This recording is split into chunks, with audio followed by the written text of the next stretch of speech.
अस्सलाम वालेकुम व्यूअर्स, विच पाकिस्तान के नए एपिसोड के साथ मैं हूं आपका मेजबान अब्दुल रहमान।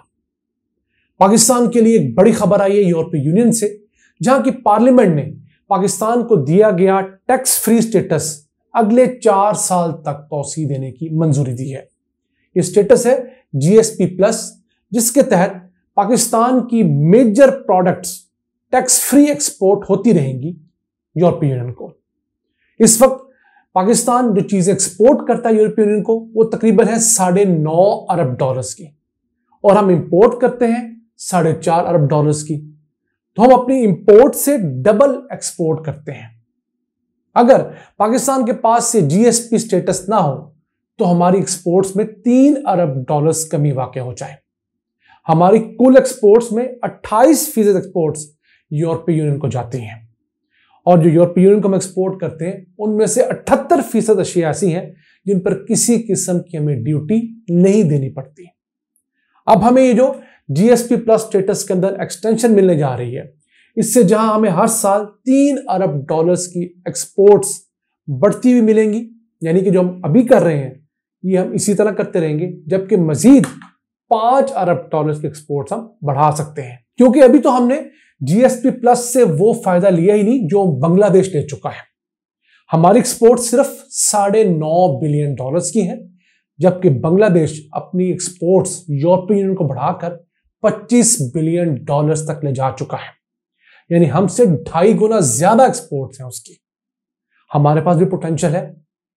बांग्लादेश के पास तो बेचने के लिए मेजॉरिटी में सिर्फ रेडीमेड गारमेंट्स हैं।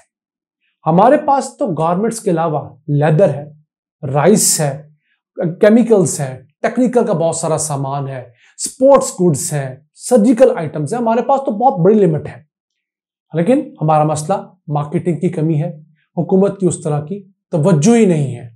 अगर हम ये तवज्जो रखें तो उम्मीद कर सकते हैं कि सन 2027 तक हमें जो एक्सटेंशन मिलने जा रही है वो पाकिस्तानी एक्सपोर्ट्स में $9 अरब का मजमूई इजाफा कर पाएगी, जब से ये जीएसपी स्टेटस शुरू हुआ है। अब ये जीएसपी स्टेटस यूरोपीय यूनियन के 27 ममालिक ने दुनिया के उन 66 गरीब ममालिक को दे रखा है जिनकी अशिया कम फरोख्त होती हैं, तो उनके ऊपर टैक्स फ्री का एक स्टेटस दिया गया कि उनकी अशिया पे टैक्स ना होने के बराबर होता है। तो वो चीजें जब यूरोप पहुंचती हैं तो सस्ती होती है अमीर मुल्कों की निस्बत। तो सस्ती होने की निस्बत उनकी वहां पर सेल ज्यादा होती है, तो गरीब मुल्कों के अंदर एक डेवलपमेंट का प्रोसेस शुरू होता है। तो इस हिसाब से पाकिस्तान के लिए, बांग्लादेश के लिए और मजीद 60 से 66 ममालिक के लिए ये बहुत बड़ी विंडो है। अब यूरोपीय यूनियन पाकिस्तान का सबसे बड़ा मुनाफे बख्श ट्रेड पार्टनर है। अगर ओवरऑल हम ट्रेड की बात करें तो हम सबसे ज्यादा ट्रेड चाइना के साथ करते हैं।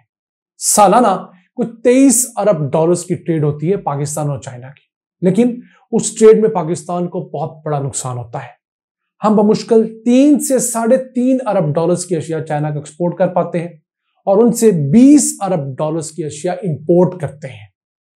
तो हमारा खसारा तकरीबन $17 अरब का होता है, जबकि यूरोपीय यूनियन को हम $9.5 अरब की अशिया एक्सपोर्ट करते हैं और उनसे $4.5 अरब की अशिया इंपोर्ट करते हैं। तो 2 गुना का मुनाफा हमें यूरोपीय यूनियन के साथ होता है। तो हमें क्यों नहीं यूरोपीय यूनियन के साथ अपनी ट्रेड को बढ़ाना चाहिए और चाइना के साथ ट्रेड कम भी करनी चाहिए, और चाइना को मजबूर करना चाहिए कि वो अगर हमें खूब सारी चीजें बेचता है तो हमसे खूब सारी चीजें खरीदे भी। हमारा मसला यह है कि हम जिस मुल्क के साथ दोस्ती का हाथ बढ़ाते हैं फिर उसकी मोहब्बत में बिला वजह अंधे हो जाते हैं, और वो मुल्क हमारे साथ कोई भी नुकसान करता रहे, हम हिमालय से ऊंची दोस्ती और समंदर से गहरी दोस्ती की बात करते रहते हैं। इस दोस्ती को कायम रहना चाहिए, मैं इसके हक में हूं, लेकिन ये इक्वल ग्राउंड्स पे होनी चाहिए। इसी तरह ही है कि आपका कोई दोस्त हो, वो आपसे अपनी जरूरत के वक्त चीज लेता रहे, लेकिन आपको चीज देने की बारी आए तो वो कंजूसी कर दे। इसी तरह चाइना को भी पाकिस्तान के साथ फराखदीनी का मामला करना चाहिए, और फिर हमें भी अपनी चीजों के मयार, उनकी क्वालिटी, उनकी क्वांटिटी और दीगर चीजों को इस लेवल पे रखना चाहिए कि चाइना हमसे वो चीजें ले सके। ऑब्वियसली चाइना जब हमने चीजें लेनी है तो उसने अपने मयार पे लेनी है। अगर फूड के आइटम्स लेनी है तो क्वालिटी का उसका अपना मयार होगा। अगर हम इस्तेमाल की चीजें उनको बेचते हैं तो उसकी भी कोई वारंटी, गारंटी और दीगर चीजें उनको जरूर मतलूब होंगी, तो हमें उन मयारात को जरूर देखना चाहिए। अब पाकिस्तान जो ज्यादा चीजें यूरोपीय यूनियन को एक्सपोर्ट करता है उसमें टेक्सटाइल और कपड़े हैं। टेक्सटाइल में होम टेक्सटाइल भी शामिल है, जैसे बेडशीट्स हैं, क्विल्ट्स हैं, ये जो तकियों वगैरह होते हैं, पर्दे होते हैं। इसके अलावा रेडीमेड गारमेंट्स जो हम लोग पहनते हैं। 75% पाकिस्तानी मसनूआत जो है वो यूरोपीय यूनियन जाती हैं जो टेक्सटाइल से रिलेटेड है, जबकि यूरोपीय यूनियन से हम मुख्तलिफ किस्म की मशीनरी, गाड़ियां, ट्रांसपोर्ट की मुख्तलिफ अशिया और केमिकल वगैरह एक्सपोर्ट करते हैं। अभी हमने पाकिस्तान से सर्जिकल के आइटम एक्सपोर्ट करने में बहुत मेहनत नहीं की। फिर स्पोर्ट्स गुड्स पाकिस्तान से बड़ी मिकदार में यूरोपीय यूनियन को एक्सपोर्ट की जा सकती हैं। फिर फ्रूट और फिर प्रोसेस्ड फूड, एक तो रॉ फ्रूट है, फिर उसके बाद उस फ्रूट का पल्प निकालकर, प्यूरी निकालकर, उसको वैल्यू ऐड करके कैन में पैक करके भी भेजा जा सकता है। भेजना चाहिए बड़ी मिकदार में, क्योंकि उस कैंड फ्रूट की कीमत रॉ फ्रूट से ज्यादा होती है। फिर रॉ फ्रूट अगर 5, 7, 10 दिन शेल्फ लाइफ रखता है तो ये कैन में बंद किया हुआ पल्प, प्यूरी वगैरह साल की एक्सपायरी रखती हैं, तो उस हिसाब से आपकी एक्सपोर्ट्स कई गुना बढ़ सकती हैं। फिर अगर बात करें दुनिया में तीसरा बड़ा पाकिस्तान का कौन सा ट्रेडिंग पार्टनर मुल्क है, तो वह है अमेरिका। हमारे तमाम तर इख्तलाफात, एतराज़ात के बावजूद हम अमेरिका से तिजारत में मुनाफे के अंदर हैं।